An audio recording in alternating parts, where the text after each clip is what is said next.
Merci beaucoup. Donc, nous proposons entre les deux séances d'une rencontre qui est une rencontre un peu à guichet fermé, une, un bel intermède qui, lui, est légèrement plus ouvert. En tout cas, on est ravis d'accueillir des personnes qui n'avaient pas été. Dites-moi, il faut que je reste là. Ah oui, alors, il faut que tu restes. Et que tu parles. Et que tu parles. Voilà. Donc, on voudrait revenir un petit peu sur les relations d'intérêt et aussi sur comment dire, l'influence que Daniel Fabre a pu avoir sur les acteurs du mouvement revivaliste des musiques et danses traditionnelles, en particulier en terre occitane, et qui me paraît présenter pas mal de singularités par rapport à ce qu'on a pu voir dans d'autres régions. Daniel Fabre n'a pas été le seul chercheur en sciences humaines, le seul ethnologue, le seul anthropologue à s'intéresser aux musiques et danses traditionnelles du domaine français. Plusieurs autres noms se présentent assez rapidement. Deux en particulier, celui de Bernard Lorta-Jacob et celui de Jacques Chéronneau, qui sont d'ailleurs des noms qu'on a entendu prononcer cet après-midi. Mais ils présentent au moins une différence majeure avec Daniel Fabre. Eux sont effectivement des musiciens qui sont devenus des chercheurs en sciences humaines, ethnologues, anthropologues de la musique, voire historiens. Et au fond, c'est assez logique qu'ils se soient intéressés à ces matières et qu'ils aient formé des étudiants dans ce domaine. Et c'est ce qui nous a été relaté. Dans le cas de Daniel Fabre, ça me semble tout à fait différent, puisque c'est une des innombrables curiosités qui le mettait en mouvement. Et peut-être justement parce qu'il ne prétendait pas être un spécialiste des musiques et des danses traditionnelles, qu'elles fussent de France ou d'ailleurs, il me semble que son influence a été finalement peut-être plus profonde et qu'il a en quelque sorte pesé sur les destinées professionnelles d'un certain nombre de personnes, dont au moins trois vont pouvoir l'évoquer cet après-midi. En fait, au départ, nous espérions réunir un quatuor qui n'aurait pas été le quatuor de Carcassonne ou d'Alexandrie, mais quand même le quatuor du Caraïbe. Alors, malheureusement, Claude Sivre nous a fait faux bond un peu in extremis, mais il reste les trois mousquetaires, là pour le coup, ils ne seront pas quatre.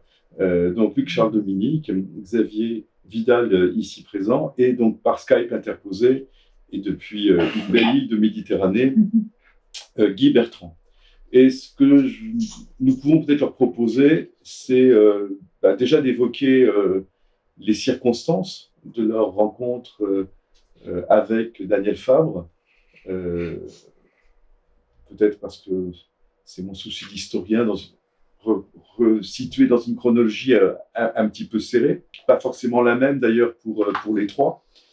Et puis, ça serait également intéressant qu'il nous explique ce que cette rencontre, l'enseignement dans ce qu'il pouvait avoir de formel, mais aussi les relations en dehors du cadre académique, leur a apporté pour les faire évoluer vers ce qu'ils sont devenus, à savoir des enseignants alors de musique traditionnelle pour tous les trois, ce qui est resté, je crois, pour Xavier et pour Guy, leur activité professionnelle principale, mais avec Luc, plutôt une bifurcation vers la recherche. Luc est enseignant-chercheur en ethnomusicologie à l'Université de Nice, ce qui ne signifie pas que Xavier et Guy aient abandonné toute curiosité, toute ambition, tout travail, bien au contraire en ethnomusicologie. Donc c'est aussi la part du choix de chacun qui peut expliquer, en lien avec l'enseignement de Daniel, l'orientation ou l'infléchissement que leur carrière professionnelle respective a pu connaître. Bon. Tout ceci est exprimé de façon un petit peu confuse, mais je ne me substitue pas aux témoins qui ont bien voulu accepter de nous raconter leur Daniel, et je vais maintenant leur laisser la parole dans l'ordre qu'ils souhaiteront déterminer. Je n'ai pas, en l'occurrence, préparé les choses. Donc, bah, si tu veux, Xavier, bon. bien sûr. Excusez-moi, Guy, je commence. Tu m'entends? Oui, très bien, très bien. Bon. C'est un peu coupé, mais je t'entends. Ouais. Vas-y. Alors, la première fois que j'étais en contact avec Daniel Fabre, c'est, figurez-vous, c'est lors d'un carnaval à Carcassonne. En fait, parce qu'il était organisateur. Donc, je sais pas, je me souviens pas exactement comment je suis venu jouer. Est-ce que c'était avec justement Musico Nostro? Puisque, peut-être pas, le conservatoire occitan. En fait, ils étaient toute une bande. J'ai senti une mouvance culturelle autour de l'occitanisme, du carnaval, très très vivante ici, puisqu'il y avait Mas de Brèche, et puis il y avait Camp de Rock, tout ça, et il y avait aussi le groupe que j'ai admiré dès la première rencontre, c'est la Bobotte, qui jouait le carnaval de Limoux et tout ça. Quelle année? Mais je sais pas, je pense que... Je cherche. Ouais, voilà. Oui, ça revient maintenant. Ouais. Et donc, et puis aussi des rencontres un peu qui m'ont beaucoup impressionné, où j'assistais à des conférences avant que je sois étudiant avec Daniel. J'ai rencontré dans des conférences. Je me souviens, je ne sais plus si c'était à Saint-Giron, je ne sais pas où il a fait une exposé sur l'ours dans les Pyrénées. À la fin, tout le monde s'est levé, applaudi comme si c'était un show, comme si c'était un concert en fait. C'était phénoménal, comme si c'était un orateur fantastique. Voilà. Mais bon, pour moi, c'était comme j'ai expliqué tout à l'heure, c'était un milieu un peu quand même inaccessible, parce que comme j'ai expliqué, moi je venais d'un milieu pas du tout intellectuel. Quand je viens à Carcassonne, je pense à mon oncle et ma tante qui étaient ici à Carcassonne, qui étaient ouvriers agricoles. Vous voyez, ils sont venus d'Espagne, ils étaient ouvriers agricoles toute leur vie. Donc voilà. Et donc c'est Claude Sicre, je l'ai dit tout à l'heure, qui nous a dit, mais votre recherche, votre collecte, ça peut être quand même valorisé dans le sens où vous suivez un cursus universitaire et vous pouvez valoriser votre recherche. Et c'est vrai que c'est la rencontre aussi avec Bernard Lotta-Jacob qui a aussi dit, ouais, quand on l'a rencontré, et lui il était ethnomusicologue, mais très près des musiciens, et il défendait le fait que finalement on était aussi utile à la recherche que les scientifiques reconnus. Voilà. Donc, voilà. Et donc, on a décidé donc de s'inscrire à l'EHESS et suivre les séminaires. Et c'était formidable parce que moi, personnellement, ça m'a aiguillé sur des thèmes de recherche. Et bon, pas que Daniel Fabre d'ailleurs, parce que aussi, je reconnais ce qu'a pu amener Jacques Chéronneau, par exemple sur les aspects, et puis Claudine Marcel Dubois, Marie Pichonnet-Andral aussi, sur le fait qu'on s'intéressait qu'à des pratiques musicales un peu formelles, mais là, il y a eu une ouverture sur tout ce qui était paramusical, etc. L'organologie aussi, ça c'était important. Et donc, ça donnait une ouverture. Voilà. On s'est lancé dans ces recherches. Et donc, lui, il n'est pas spécialiste de la musique, mais finalement, quand je dis qu'il a amené des thématiques, par exemple, évidemment, la thématique principale qui m'a apporté, c'était le séminaire qu'il a fait sur les oiseaux. Puisque, voilà, il a fait je pense, 2 ans là-dessus. Ça a donné lieu à des publications, d'ailleurs, des recherches de tous les gens qui gravitaient autour des cours de l'EHESS, comme Josiane Bru et tout ça, le travail qu'elle a fait, on était très liés avec Josiane Bru. Et donc, nous, après, avec Daniel Lodo, que j'ai rencontré aussi dans ces séminaires-là, donc j'ai eu l'idée, quand on a commencé à travailler ensemble sur le collectage avec Daniel, de dire on va faire vraiment une recherche pointue sur ce qui a donné le disque et la vidéo Siffleur de danse, charmeur d'oiseaux. Ça a été une espèce d'ouverture énorme. Et après le HSS aussi, Daniel m'a encouragé, il a dit il faut continuer dans le cursus par rapport à la langue et tout ça. Et donc j'ai participé, j'étais étudiant à l'université du Mirail, on disait à l'époque avec Xavier Ravier, donc on faisait un DEA de langue des civilisations occitanes. Et là, Xavier Ravier m'a orienté vers un autre thème qui intéressait beaucoup Daniel, qui était les traditions campanaires. Voilà. Parce que pourquoi les traditions campanaires? Parce que finalement, par exemple, sur les régions que j'étudiais, comme le Lauragais ou le Lauragais élargi, c'était vraiment une tradition très vivante. Et d'ailleurs, dans mes dernières enquêtes en Lauragais, j'ai pu m'apercevoir encore c'est très vivant, puisque j'ai fait un film c'était en juin dernier sur les volées tournantes, qui est une tradition spéciale dans le village de la Garde et le village de Villefranche de Lauragais. C'est très, très, très vivant. C'est des traditions qui ressemblent beaucoup à des tas de trucs qui se passent dans la péninsule ibérique. C'est très, très intéressant. Voilà. Donc, en fait, voilà, c'était le fait de pouvoir suivre ces séminaires de Daniel, c'était quand même des ouvertures des thèmes, les oiseaux, les cloches, la langue, et les traditions campanaires. Et puis, je dirais, pour finir, ce que j'ai appris, c'est l'esprit, une espèce d'esprit languedocien, un intérêt pour le Languedoc. Avec lui, ce qu'il a mené, parce que c'était pas le tout de faire des études sur la matière musicale, c'était de dire, vous allez vous intéresser à une société, il faut que vous vous documentiez sur cette société qui m'intéresse du Lauragais. Et par exemple, évidemment, le travail, c'est lui qui nous a fait connaître le travail de Rivals, et en particulier sur ces histoires que Rivals avait décrit comme proximité physique, distanciation sociale. C'est-à-dire qu'en Lauragais, il y avait deux sociétés, qui étaient celles des métayers, qui avaient leur propre culture linguistique, culinaire, musicale, etc. Et là, celle des maîtres valets, des gens des villages, qui étaient plus sur une culture moins ancienne, moins archaïque, plus ouverte. On dit souvent les métayers jouaient la boudègue à Revel, au 19e, et les villageois, les gens de Revel, donc étaient des férus d'opéra, et écoutaient Bentaberry, le bal champêtre et tout ça. Donc c'est Daniel qui a mené ça, qui nous a dit essayez d'enfoncer le clou là-dessus, et c'est ce qui nous a intéressé aussi avec mon complice Claude Sicre. Voilà.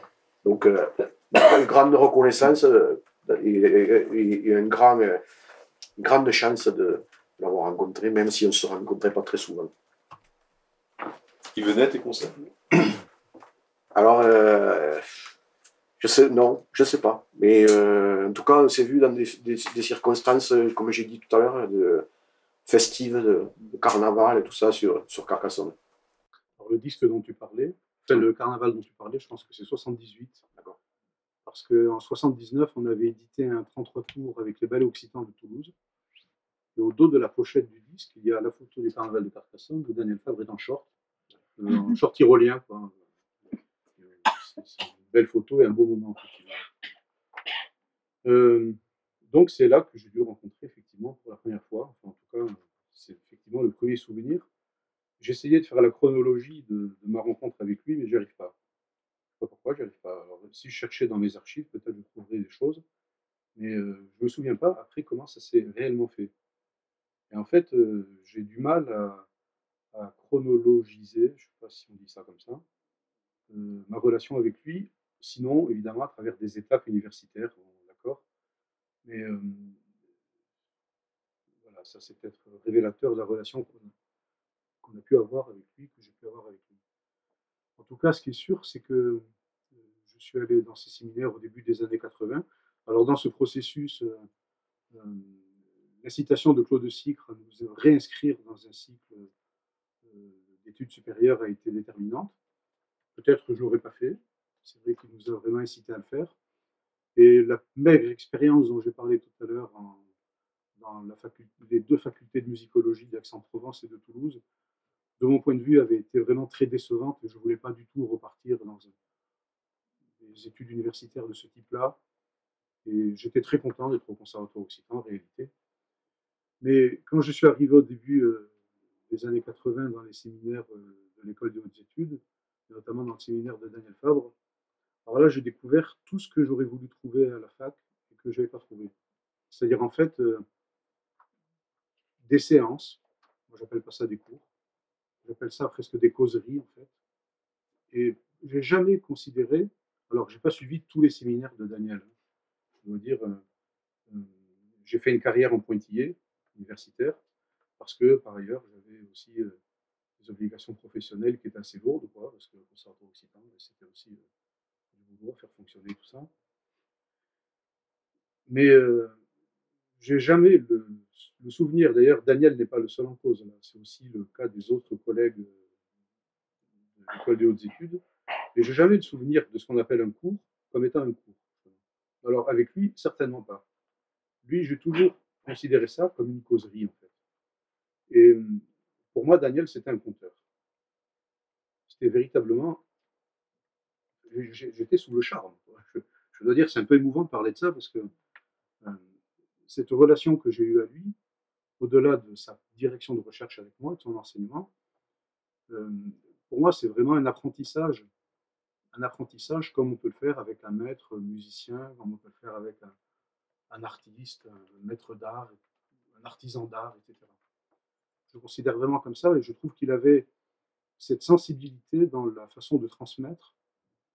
C'est extrêmement subtil, parce qu'en fait, c'est des années après que j'ai compris un peu sa méthode, son enseignement, et encore, je n'ai pas tout compris. Et des fois, j'y réfléchis un peu, parce que je trouve que c'est vraiment une façon très sensible, et très, mais en même temps très profonde, quoi, de transmettre au-delà d'un simple savoir et d'un simple propos construit. Voilà. Alors, c'est la raison pour laquelle j'ai jamais pu prendre une seule note avec lui. J'ai jamais pu écrire. Je venais toujours avec mes feuilles, et puis, je sais pas, j'écrivais 2 ou 3 lignes, et puis je pouvais plus, quoi. Donc, je posais le stylo et je l'écoutais. Et quand il me recevait, après, quand j'étais en DEA et en thèse, quand il me recevait, euh, j'arrivais pas à noter même les références bibliographiques qu'il m'indiquait. En fait, j'étais vraiment. Bon, j'ai toujours eu ce rapport-là. Ouais, ouais. T'es marabouté. Ah oui, mais complètement. Oui, mais voilà, il y a très peu de gens je le dis avec beaucoup d'émotion, excusez-moi, hein, j'en parlerai pas de façon distancée, analytique, etc. Je ne veux pas avoir ce rapport-là. On pourrait l'avoir aussi, évidemment, mais là, c'est pas ce que j'ai envie de faire. Et donc j'étais incapable de noter la moindre note bibliographique. Je me souviens qu'après, on passait un bon moment à Ombre Blanche avec, je ne sais pas comment il s'appelle, le petit libraire qui avait des lunettes en Ombre Blanche, qui était un puits extraordinaire de sciences bibliographiques, d'édition ou quoi, qui avait un ordinateur, mais en fait, qui ne le consultait jamais. Et moi, j'arrivais avec des références qui étaient complètement brouillons dans ma tête, parce que je n'avais rien marqué du tout. Et j'essayais de me souvenir du titre et de l'auteur. Et quand on dit ça à un libraire, en général, ça ne marche pas. Mais lui, il voyait tout de suite de quoi je voulais parler, parce qu'il connaissait bien Daniel. Et heureusement, j'ai pu m'en sortir comme ça. Voilà. Mais donc, pour dire que ce rapport-là, moi, c'est vraiment un rapport particulier. Je n'ai jamais vraiment suivi de cours avec lui. Je l'ai écouté, j'ai essayé d'écouter, j'ai essayé de le comprendre. Ce n'était pas toujours facile, parce que j'étais un autodidacte complet, moi, au début, en ethnologie, anthropologie et tout ça. Donc, évidemment, tout ce qu'on fait à l'université, je vois, c'est très cadré à l'université. C'est semestrialisé, il y a la licence, et puis il y a le master et tout ça. Alors, évidemment, on va passer tous les grands classiques. Bon, je vois à Nice, mes collègues, hein, les grandes figures de l'ethnologie, etc. Moi, je n'ai jamais fait ce type de cours. Et je suis arrivé là un peu comme Xavier, comme Claude Sicre, peut-être comme Guy Bertrand, je ne sais pas, il en parlera après. C'est-à-dire comme des gens qui étaient déjà engagés sur leur terrain, et engagés sur le terrain, qui venaient chercher des conseils, une orientation, un soutien, quoi. Quelque chose qu'on n'avait pas, évidemment, parce qu'on ne savait pas traduire notre recherche, on ne savait pas l'analyser, on ne savait pas la mener, on ne savait pas la conduire, on venait chercher cette guidance, comme j'ai entendu dire il n'y a pas longtemps. Voilà. Et dans ces causeries-là, et ce n'était pas propre à Daniel, c'était vrai aussi avec, par exemple, Malabriga, avec Agnès Fine et tout ça. Tout le monde était là. Et ça, c'est vraiment extraordinaire. Je veux dire, il y avait toutes les classes d'âge. À la fac, en première année de licence, ils ont 18 ans, quoi. En première année de master, ils ont 21 ans ou 22 ans, etc. Non, là, on était, je ne sais pas, 50 ou 60 dans la grande salle de la rue du Thor, là, je me souviens. Et je ne sais pas, il y avait des gens qui avaient 20 ans de plus que moi, d'autres qui en avaient 20 ans de moins que moi. qu'il y avait donc des gens qui étaient en poste, qui étaient des enseignants-chercheurs ou des gens du CNRS qui suivaient son séminaire, etc. Et je trouvais qu'avoir la possibilité pour nous, pour moi par exemple, qui n'y connaissait strictement rien, qui était un béotien complet, quoi, qui était l'autodidacte le plus complet, avoir la possibilité de suivre, d'entendre ça et d'être avec ces gens-là, c'était une chance extraordinaire. Je veux dire, là, on a eu la chance à Toulouse d'avoir cette antenne à notre porte. À notre porte, on traversait la Garonne, quoi, ou même pas, je ne sais plus où c'était, à Toulouse, au bord à la rue du Thor. Ouais. Ouais, on traversait la Garonne, c'était là. Quoi. Et, je veux dire, il y a tellement peu de gens qui ont eu cette chance en France. Alors, il y a cette proximité-là, la construction d'un savoir interdisciplinaire, mais, et puis d'une méthode. Parce qu'à l'écouter, Daniel, eh bien évidemment, de façon subliminale, quoi, en y réfléchissant après, il y avait sa méthode qui ressortait. Cette méthode, elle m'a inspiré, comme elle a inspiré plein d'autres gens, je pense. Et cette méthode, elle puisait évidemment à l'ethnologie, bien sûr, mais à l'histoire aussi. Moi, j'ai beaucoup travaillé sur l'histoire. Et dès le début de ma recherche pour passer le diplôme de l'école de hautes études, donc tout à fait au début de ma scolarité à l'école de hautes études, j'ai proposé à Daniel un projet historique, en fait, qu'il a immédiatement accepté, ce qui n'aurait pas forcément été le cas d'un certain nombre de collègues ethnologues que je connais aujourd'hui, qui n'auraient peut-être pas fait de cette façon-là, ou aussi facilement, ou en me laissant entière liberté pour conduire cette recherche de la façon dont je l'entendais, quoi. Parce que, tout simplement, je pense que beaucoup aujourd'hui auraient essayé de retransposer ça dans d'autres thématiques, problématiques, etc., et de me sortir de cette projection historique-là. Bon, Daniel, jamais la moindre... Alors après, évidemment, il m'a dirigé quand même, c'est normal, mais jamais le moindre retour négatif ou critique sur l'objet même de la recherche, qu'il avait accepté tel quel. Moi, je trouvais ça extraordinaire. Et toute cette recherche que j'ai faite dans le cadre du diplôme, puis après du DEA, puis de la thèse, et même de l'habilitation à diriger les thèses, il a toujours été derrière, à guider, quoi. Moi, j'ai toujours eu vraiment l'impression d'avoir un guide, en fait, un guide humain d'abord, et puis un guide intellectuel, qui était toujours là pour nous recevoir quand on le voulait. Alors, j'ai entendu plein de gens qui se sont plaints de ça. Bon, comme plein de gens se plaignent de tout le monde, ça, d'accord.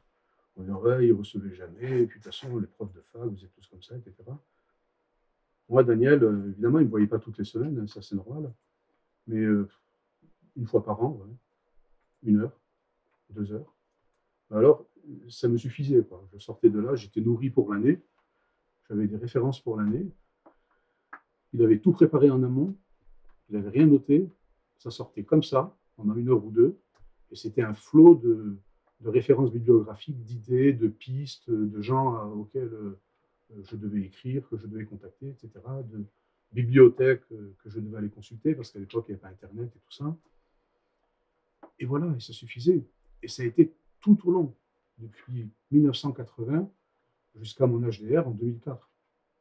Je veux dire, j'ai toujours pu compter sur Daniel, quoi. Ça, c'est quand même assez extraordinaire, parce que je savais dans quoi il était engagé, quand même. Enfin, je ne savais pas tout, mais j'imaginais quand même son rythme de vie, sa puissance de travail.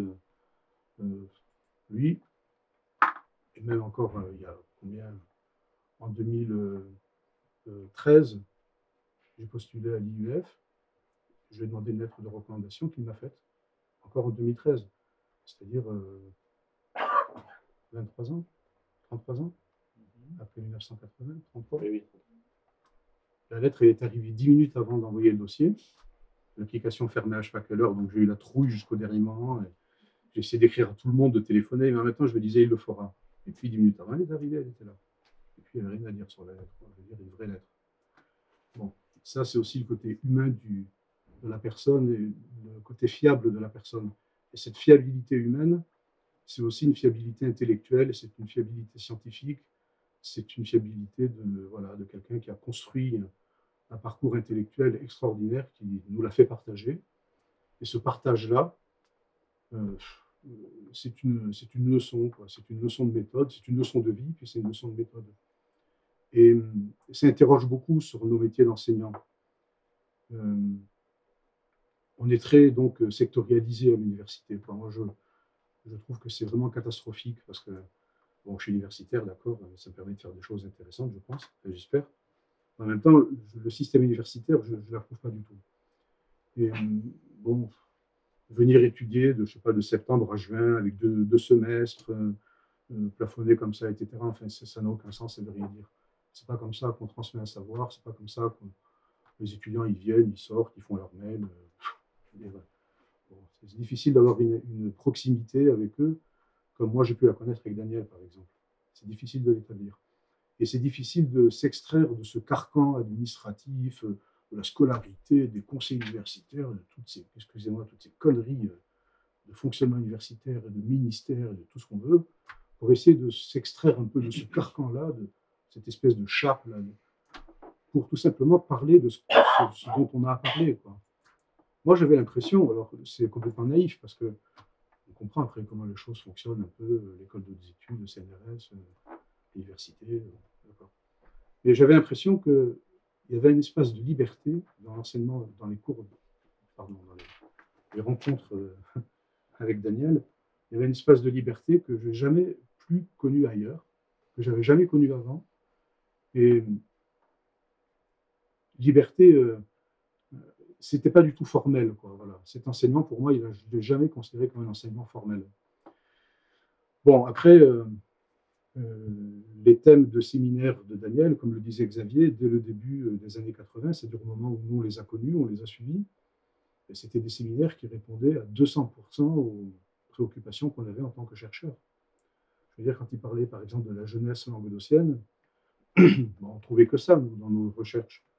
Je ne sais pas, les sociétés de jeunesse, les abbayes de jeunesse, quand il parlait de l'oiseau, à un certain moment du tir à l'arc sur les oiseaux de bois, etc. Mais moi, j'avais trouvé ça dans des textes historiques, avec les ménétriers qui jouent autour du mât, etc. Enfin, ça nous parlait, quoi. Ça nous parlait. Quand il a parlé des oiseaux, des techniques de piégeage, des questions de l'imitation aussi par les jeunes garçons du chant des oiseaux. Mais les imitations, c'est au cœur de nos recherches, par exemple sur le violon. Voilà. Donc il y avait des proximités qui étaient extrêmement fortes, quoi, entre nos propres centres de préoccupation et les siens, je pense. En tout cas, il a toujours vu ça avec beaucoup de bienveillance. Et voilà, qu'est-ce que je peux dire de plus? C'est difficile de parler sur lui, quoi, d'écrire sur lui, c'est encore beaucoup plus difficile. On m'a demandé d'écrire quelque chose récemment, là. Je ne sais plus d'ailleurs pour quelle revue de sciences humaines, je ne sais pas, mais j'ai décliné. Parce que je ne sais pas quelle aurait été la nature des textes, mais je ne peux rien faire d'autre sur Daniel qu'un texte ému, quoi. Voilà, je n'ai pas du tout envie de rentrer dans l'analyse froide de ce qu'il a pu nous transmettre, regarder tous les thèmes des séminaires, etc. Il nous a transmis quelque chose. Ce quelque chose, on a essayé de le faire fructifier. Je pense que c'est ça, la transmission. Et puis, il y a toute cette sensibilité, cette humanité qui a accompagné ça tout au long de ça, et que je ne peux pas, moi, mettre dans un article, dans une revue. Ça, je ne peux pas faire ça. Alors, je trouve que c'est très bien de le faire en même temps. C'est bien de faire des hommages à Daniel. C'est bien d'écrire des choses en hommage sur Daniel. Je m'associe absolument dans la pensée à ça, mais c'est quelque chose que je ne peux pas faire. Et c'est pour ça que j'ai un peu du mal à en parler, là. Voilà. Ben, on sent que c'est un exercice douloureux, mais c'est très passionnant. Enfin, je veux dire, tu nous communiques ton émotion. On y était sans doute un peu préparé, mais enfin, je veux dire, tu arrives, je crois, parfaitement à faire passer le message que tu voulais transmettre. Je vais peut-être revenir à des platitudes, mais il est quand même frappant que tu as eu donc un long compagnonnage intellectuel avec lui, et notamment il a été ton directeur de recherche au long cours. J'ai compté 24 ans du diplôme à l'HDR.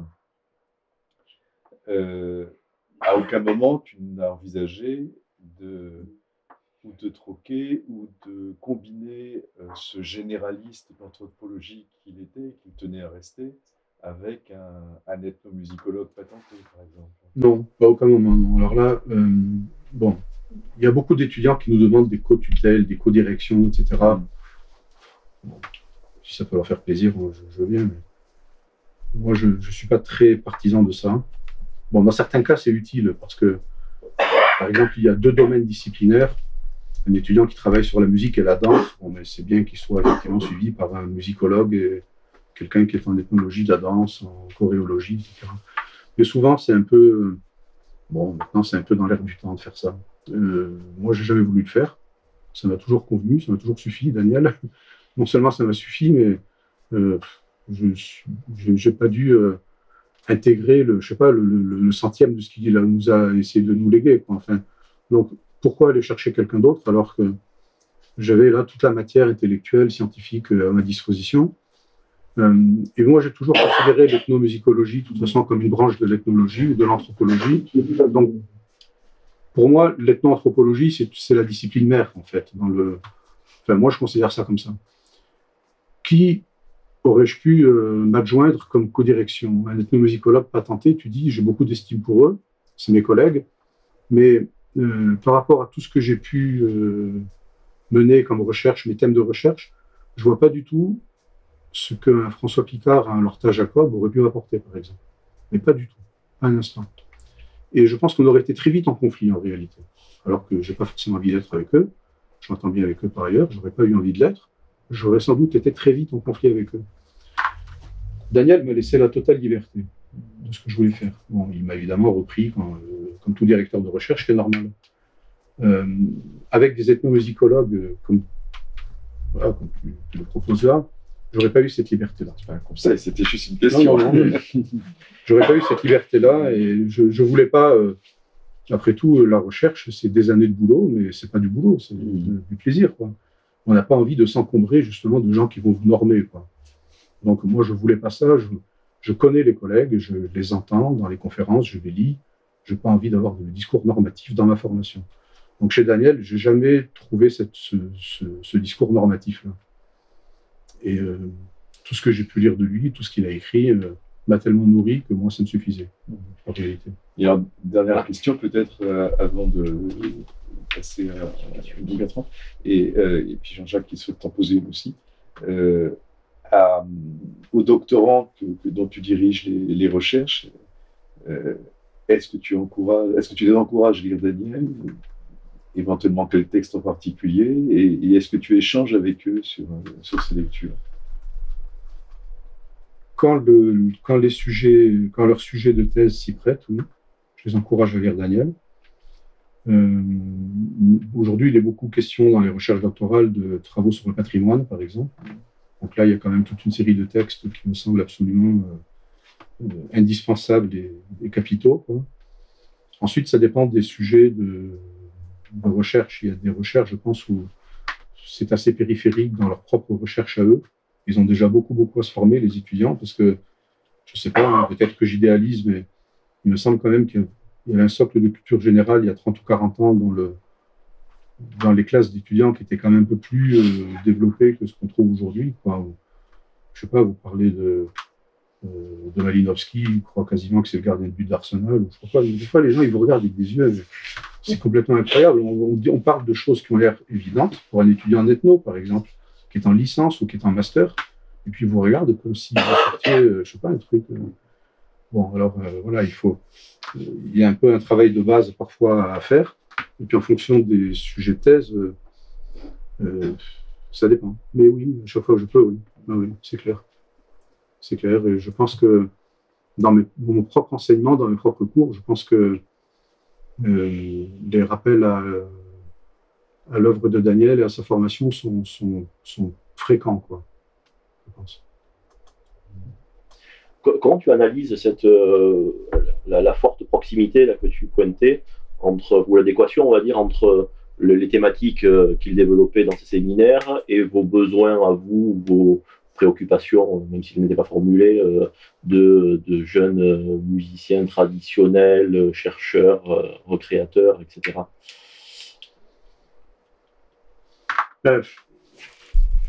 Bon, on travaillait sur un domaine régional qui était assez proche d'abord à l'origine. Après, il a travaillé dans les montagnes audoises, la tradition du conte, c'est aussi la performance. Il y a quand même des sujets qui sont proches, quand même, en fait, des domaines qui sont proches. Mais bon, il a travaillé sur les fêtes, il a travaillé sur les danses, le carnaval. c'est des choses qui nous sont immédiatement voisines, quoi. Enfin, on a tous travaillé sur ces questions-là à un moment ou à un autre, c'est évident. Puis après, on était aussi, enfin, je parle peut-être, pas parler pour mes collègues, mais on était dans une association patrimoniale quand même. Bon. Et Daniel a toujours manifesté cette bienveillance-là à l'égard des revivalistes en général, des acteurs revivalistes. Je pense qu'il était très bienveillant vis-à-vis de tout ce mouvement et de ces gens-là. Et en particulier vis-à-vis du mouvement associatif et je dirais même de temps en temps du Conservatoire occitan. Et c'est pas non plus très fréquent, ça je suis désolé de le dire, il y en a j'ai certains de mes collègues qui sont des gens engagés dans le mouvement associatif, ça c'est vrai. J'en connais qui sont engagés dans la question de patrimoine, par exemple. J'ai un collègue à la Sorbonne qui va fréquemment en Normandie, il est originaire de la Picardie, et qui est engagé sur des actions patrimoniales, musicales en Picardie, avec des associations et tout. Donc c'est sympa parce qu'on sort de la fac, on sort de l'université. Daniel, il venait au Conservatoire occitan de temps en temps faire des conférences. À son niveau de responsabilité universitaire, c'est pas très fréquent. Et il le faisait de bon cœur, je crois. Et quand il arrivait chez nous, nous on n'était pas du tout des universitaires, ou quasiment pas. On savait tout faire à peu près au Conservatoire occitan, sauf organiser une conférence ou un colloque. Je pense qu'on était assez nuls à cette époque-là, dans ce secteur-là. On faisait ce qu'on pouvait, hein, et ça va, il était bien reçu et tout, mais bon, on avait organisé des colloques dans les années 80, mais on était à 10 000 au lieu de savoir ce qu'était un colloque, mais ça fait rien. Il s'est plié au jeu, il s'est plié au public, il était là. Et voilà, ce fonctionnement qu'il avait avec le milieu revivaliste en général, des thèmes d'intérêt, des centres d'intérêt qui étaient partagés quand même, qui étaient assez proches. L'histoire, je disais, puis la littérature et le romantisme, ça c'est complètement capital. Je veux dire, Daniel, je ne sais plus quelle était son étudiante, il me l'a dit, mais je ne me souviens plus le nom, peu importe. Mais il a dirigé aussi des thèses en dehors du milieu revivaliste, hein, sur l'enquête Fortoul, etc. Ça a intéressé bougrement ces histoires-là, c'est clair, on le sait bien. Ce n'est pas forcément le cas des ethnologues et des anthropologues en général en France, ni même des ethnomusicologues. Et donc, le romantisme, la littérature, les archives, l'histoire, l'ethnologie bien sûr, l'art, l'iconographie, ça c'était au cœur de ses préoccupations, de ses séminaires, et c'est là-dessus qu'on travaille depuis 25 ans. Quoi. Voilà. Et je peux témoigner que ça ne se bornait pas au Conservatoire occitan, il est venu il y a 2 ans pour les 30 ans de l'AMTA, je crois, faire une conférence aussi pendant cette manifestation-là, et il ne s'est pas fait prier. Quoi. Donc, et effectivement, j'ai un peu travaillé sur l'histoire du Conseil et de la mission du patrimoine ethno, et c'est très, très saisissant de voir combien son positionnement à l'égard des associations, disons de l'ethnographie amateur, est aux antipodes des mandarins qui peuplaient par ailleurs le Conseil du patrimoine ethno et qui n'ont eu de cesse que de rendre impossible l'élévation en dignité de cette recherche ethnographique amateur. Donc lui, me semble-t-il, a toujours travaillé à permettre ce dialogue, à permettre l'échange de savoir, et malheureusement, il a été extrêmement minoritaire. Donc, et au bout du compte, il n'a pas remporté la partie. Lui qui a beaucoup travaillé sur ce qu'il appelait la prise de l'écriture, qui a fait des séminaires sur cette question-là. Moi, je considère qu'on a été, à travers nos recherches, passé de musiciens de terrain, d'acteurs culturels de terrain à apprentis chercheurs, et puis plus tard, chercheurs plus confirmés et tout ça. C'est la prise de quelque chose, finalement. C'est la prise d'une discipline, c'est la prise d'une méthodologie. Et ça, il nous l'a vraiment légué tel quel. Quoi. Il y a des correspondances entre ces thématiques de recherche et de séminaire, ces thématiques centrales, quoi, et notre histoire à nous, qui est une histoire de départ de néophytes, puis de gens qui se sont emparés des choses parce qu'il nous les a données. Mais en même temps, vous êtes dans une génération, enfin, sans avoir tout à fait le même âge, il est un peu plus vieux que vous. Est-ce qu'il n'y a pas un phénomène à la fois générationnel et que vous êtes un peu les deux facettes d'une sorte de quête patrimoniale, par exemple? Est-ce qu'on peut aller jusque-là dans figure du grand dans qui plus est? Peut-être, oui, peut-être, mais ça. Chacun avec ses outils et son cheminement. Moi, je m'explique son intérêt pour comme on a dit tout à l'heure, l'ethnographie amateur, par sa provenance, son milieu ici carcassonnais, qui est quand même autour de cette revue folklore, le Garae, tout ça, où quand même il y a eu des gens qui étaient comme nous, quoi, qui étaient des gens qui faisaient de l'ethnographie amateur, quoi, qui ont fondé tout ça. Enfin, pas le Garae, mais la revue folklore et tout ça, quoi. Donc lui, quand même, il était vachement influencé par ça. Le côté, tout le truc de René Nelly et tout ça, quoi. Donc, voilà. Et puis le côté fêtard qu'il évoque dans son article sur. Donc il y a un certain respect pour les gens qui sont pas des ethnologues patentés, mais qui amènent la pierre au moulin, ou le grain au moulin. C'est une année de la fête aussi, je pense. Parce que quand je vois toutes les photos qu'il y a, par exemple, sur le carnaval de Chalabre, où je me suis dit, mais il a dû y venir quelques années, donc forcément faire la fête aussi. C'est celui le Bifoli de la Garenne aussi, c'était quelque chose d'important pour lui. Est-ce qu'on essaie de voir si Guy est toujours avec nous? Il est avec nous, mais... Il a été avec nous. Guy? Oui, mais ça capte très mal, j'entends strictement rien. On t'entend parfaitement. Très très bien, et on aimerait bien t'entendre maintenant. Oui, je sais pas. Moi, vous parlez beaucoup du carnaval et effectivement, Daniel est très intéressé par le carnaval. C'était quelque chose d'important pour lui. Et en fait, ma première rencontre avec lui, c'est justement à propos du carnaval, parce qu'on avait travaillé sur cette question, et tout bêtement, en fait,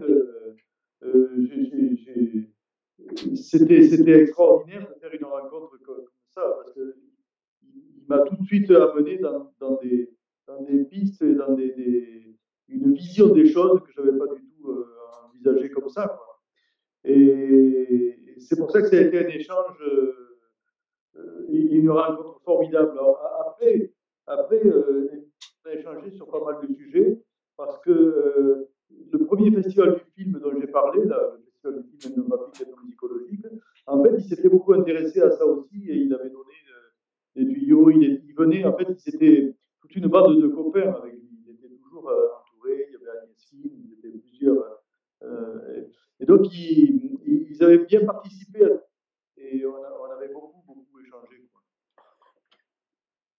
Et c'est vrai que je disais tout à l'heure que le collectage, c'est l'art de la rencontre, et là, la rencontre avec un personnage comme lui, et parmi tous les personnages que j'ai rencontrés, c'est vraiment très exceptionnel, quoi, très exceptionnel, et on apprend beaucoup forcément en étant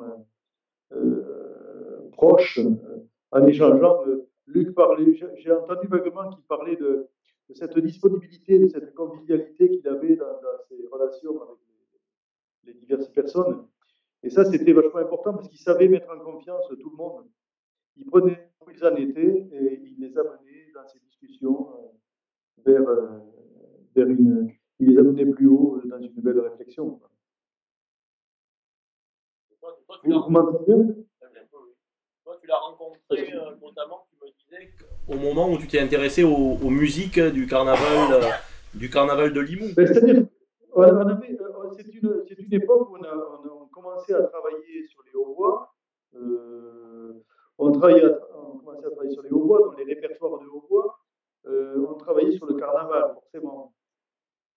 Donc, on avait fait tout un travail là-dessus, on avait enregistré, et donc très vite on a été en contact avec lui et Charles Camberoc pour des photos, hein, puisqu'on avait besoin, pour illustrer un peu nos programmes, on avait à Camberoc. Et puis comme je disais tout à l'heure, je crois que tu as parlé de Carcassonne, tu as joué à Carcassonne, c'est ça, hein. Voilà. Et bon, il était là, mais il était acteur en même temps. À la fois il était acteur et puis il prenait de la distance pour décoder plein de choses sur le carnaval, quoi. Moi, j'avais travaillé avec lui à propos du carnaval de Limoux, auquel il s'était beaucoup intéressé aussi.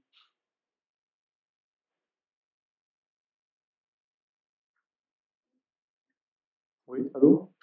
On t'écoute, on t'écoute. Vous m'entendez? Parce que moi, j'entends rien. Je vous vois, stoïque, mais... Non, si tu veux continuer, on est tout oui. Ah bon? Ouais. Non, voilà. Et par exemple, après, comment dire, les cours qu'il faisait rue du Thor, c'était presque un pèlerinage, quoi. C'était, on se sentait tout à coup élevé, quoi. De rencontrer quelqu'un comme lui, on se sentait tout à coup élevé et on avait envie d'aller beaucoup plus loin, quoi. Et c'est vrai qu'après, moi, pour des questions de disponibilité, j'ai pu moins suivre ces cours et je sais que Xavier et Luc ont été beaucoup plus par la suite. Mais bon, vraiment la sensation d'avoir rencontré quelqu'un de très important, et je crois que pour tout ce qu'on a fait par la suite, enfin, tout ce que j'ai fait moi par la suite, il y a toujours quelque chose de lui dans la méthode, dans la façon de penser, dans la façon de voir les choses, quoi. Il y a des personnages comme ça qui nous ont beaucoup marqués, moi, je pense, dans cette espèce de traversée qu'on a effectuée pendant des années avec tous ces sujets, quoi. Et Daniel Fabre a beaucoup compté. Y avait-il pour toi ou pour Luc ou Xavier justement des discussions plus spécifiquement sur la musique avec lui? Est-ce que vous avez des souvenirs des chants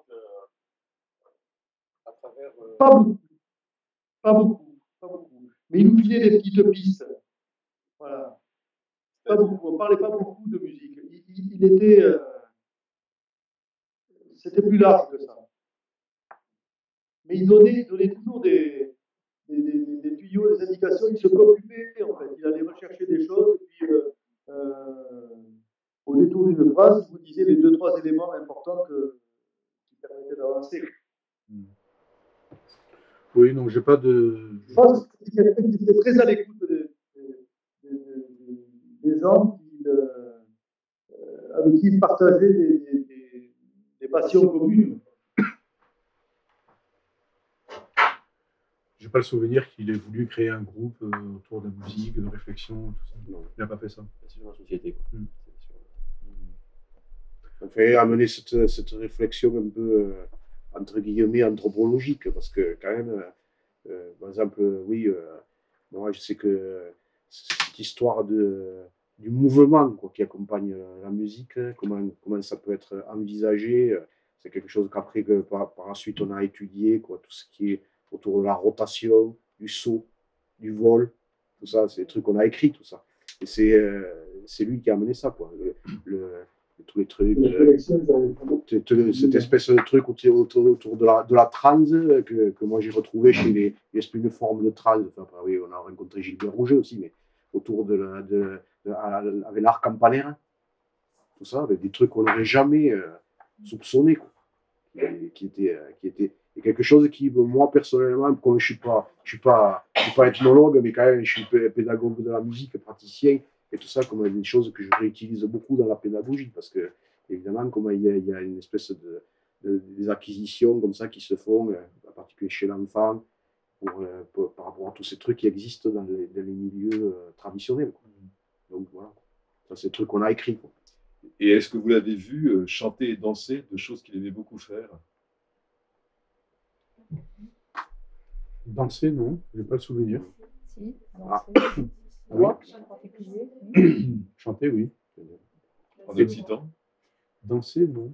Si, il en Et parlait. surtout être acteur dans la fête. Être acteur dans la fête, Alors, comme il se déguisait, tout ça, et être là, dans le carnaval. Si, dans le carnaval, oui. Il faisait pas à moitié. Il y était. Il faisait partie du carnaval. C'était pas le mec qui était venu faire une enquête, là, qui était complètement en dehors du truc, quoi. Il était acteur. Je suis sûr qu'il a dû se faire. Oui, il aimait vivre le carnaval. Ouais. Il aimait être acteur du carnaval. Ouais. Quand je dis qu'il était passionné par le carnaval, comme beaucoup de gens dans cette région, dans la Nord, il était vraiment il était dans l'histoire, quoi. Voilà, il le vivait le carnaval. je sais pas, moi je l'ai pas vu ni chanter, ni jouer, ni danser, mais il était dedans. Et s'il le faut, quand il était à le carnaval, masqué, tout ça, voilà, il dansait, il chantait, je sais pas. Je l'ai jamais vu chanter ou danser. C'est pas vous, mais... Oui, enfin, danser non, mais chanter oui. Oui, je sais. Voilà, c'est un très très bon danseur de rock qui a été collecté par Jean-Michel Voilà. Richard tellement il dansait bien. Lorsqu'il a... Ça ne m'étonne pas, ça m'étonne pas. Richard l'avait repéré sur le rock. Exactement, ça je connaissais cette histoire parce que on l'un et l'autre raconté, Voilà. mais j'ai pas assisté à la scène initiale. Donc, Je crois qu'il y a des films, Christophe Monterat avait filmé bon. ces scènes-là. Bon, bah, tant mieux. Si c'est documenté, c'est parfait. Est-ce que quelqu'un ou quelqu'une souhaite poser des questions à nos orateurs, nos intervenants, si je préfère? En tout cas, la direction de recherche qu'il a eue avec moi, il ne m'a jamais posé une question sur la musique. Par contre, il y a tout le reste, mais jamais sur la musique. La musique, en fait, il n'était pas là pour contrôler ce qu'on allait écrire ou dire sur l'aspect purement musical de la recherche. Bon, je pense que si on avait écrit des choses énormes, il l'aurait vu probablement, parce que il était bien plus au fait de ça que vous voulez bien le dire comme ça. Il était vraiment, je pense qu'il pouvait diriger aussi ça. Mais sur l'aspect musical, moi, il n'est jamais intervenu réellement. Mais par contre, sur tout le reste, oui. Il se fiait, enfin, je ne sais pas pour toi, mais pour nous, il se fiait aussi aux compétences de Maggie Pichonnet-Andral ou de Chéronneau, qui était là pour contrôler davantage ce qu'on pouvait dire sur l'aspect purement musical, de l'Horta Jacob. Mais sinon, oui, lui, il a mené autre chose, quelque chose de plus général. Quelque chose de plus général. On parle de nous, mais à la suite, il n'y a pas que nous, parce qu'il y a d'autres gens qui ont travaillé aussi avec lui. Je regrette qu'il n'y ait pas Daniel, là, par exemple, parce qu'il aurait pu en parler aussi. Ouais. Il était prévu, mais... Ouais, voilà, c'est ça. Ou Cycle, quoi. Et d'autres après. Voilà. On va croire que ce qu'on dit là, ça vaut pour tout le monde.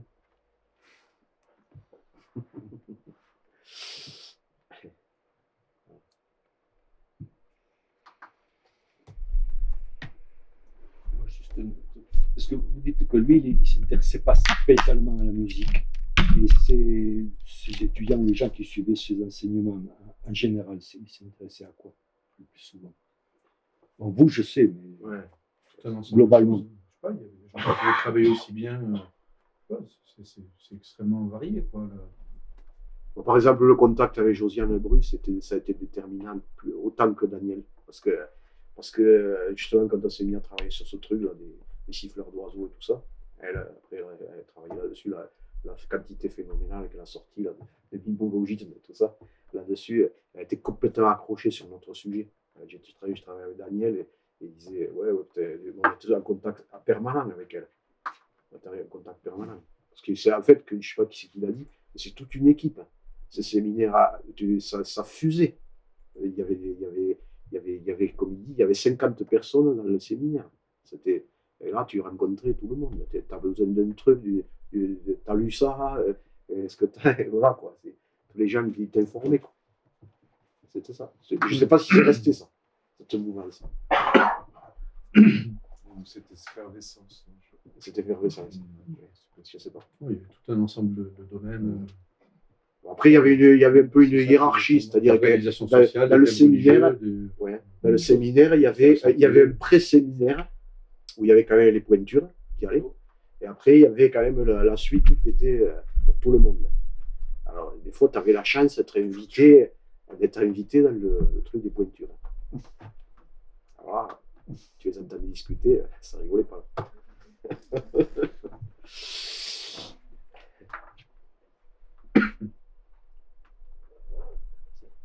On va peut-être lever la séance. Sylvie, toi qui es la maîtresse des lieux, qui a bien voulu... Certes, certes. Enfin bon, bref. Comme c'est grâce à vous que nous sommes ici ce soir et qu'on a pu tenir cette séance qui, j'espère, aura intéressé toutes celles et ceux qui ont pu en profiter. Est-ce que l'une de vous deux accepterait de donner le clap de fin? D'abord, merci beaucoup et surtout merci pour cette petite évocation de Daniel, à la fois émouvante et puis très sensible, qui peut forcément me toucher ici au Garaë. Ça fait écho à l'hommage qu'on a fait, à tous les hommages qu'on a pu rendre ici et ailleurs, à Toulouse. Je les ai évoqués tout à l'heure en introduction. Il était ici à Carcassonne sur la fête, oui, effectivement. On a présenté tout un cycle donc de projections de films auxquels Daniel a participé ou qui mettent même en scène Daniel, où on voit Daniel sollicité pour donner son éclairage sur la fête, notamment la fête des Buffolies, c'est ça, hein, à la DER. Donc tout ça, voilà, entre en cohérence, voilà, en consonance avec tout ce qu'on a pu aussi ici déjà évoqué à propos de Daniel, qui est quand même le créateur, enfin, le fondateur de cette association. Voilà, et à qui, évidemment, on doit beaucoup. Et à vous écouter, on sent le poids de l'héritage qui pèse sur nos épaules. Voilà. Vous n'êtes pas toute seule. Non, heureusement, vous êtes là. On est avec